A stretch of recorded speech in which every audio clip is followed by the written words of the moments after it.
Welcome to A Year in the Bible with Daily Grace.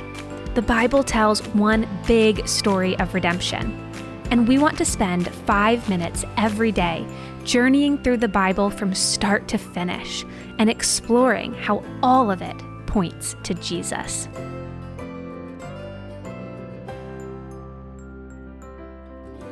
Hey everybody, welcome back to A Year in the Bible with Daily Grace.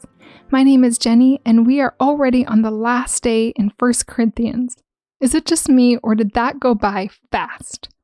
Today we'll be going over chapters 13 through 16. We will be exploring what Paul has to say about love, the order of worship, and the importance of remembering the resurrection. So let's get started.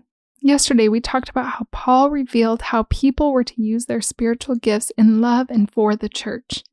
Today, Paul takes a deeper dive into looking at love in what may be one of the most read chapters in the Bible.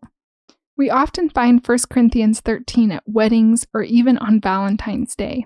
However, the purpose of 1 Corinthians 13 is not just to talk about how we should treat our spouses or loved ones.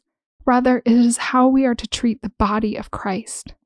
We are to love one another by laying aside our wants and needs and die to self for the benefit of others. After all, this is exactly how Christ loved us. And while spiritual gifts may pass away, his love will remain.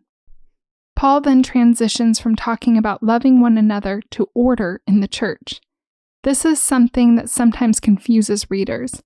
As we read through this passage, we also need to remember that some of Paul's instructions need to be read through the lens of the Corinth culture at the time.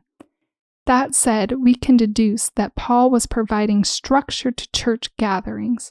Structure in the church, even if it looks slightly different than Paul's recommendations to the Corinthians, is something that is still important for believers to practice today, as our God is a God of order, not chaos.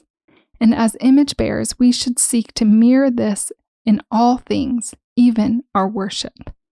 Paul's closing words to the Corinthians are perhaps one of the most important parts of the entire book. Here, Paul emphasizes the importance of Christ's resurrection. He addresses this because some of the Corinthians were living as though they did not believe in the resurrection, and Paul rebukes them for this.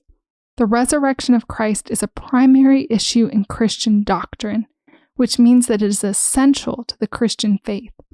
If Jesus did not rise from the dead, then our beliefs are false.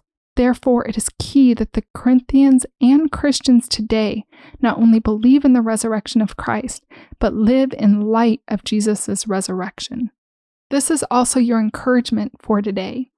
Do you live as though you actually believe in the resurrection of Christ? Or does your life look similar to the unbelievers around you? May you live your life in light of the resurrection and the hope that we find in Jesus. And with that, we close out 1 Corinthians. Thank you again for joining me today. If you enjoyed what you heard, be sure to follow along on Instagram at The Daily Grace Podcast and at The Daily Grace Co. And check out our website, thedailygraceco.com, for more helpful resources to grow closer to God. Also, on the website, you can find our Story of Redemption study and journals to accompany this podcast. You can also always find resources to accompany this podcast at thedailygracepodcast.com. Finally, if you enjoyed today's episode and are excited to come back tomorrow, will you take just a minute to leave us a rating or review on iTunes to help more people find the show? Thanks again, and we'll see you tomorrow.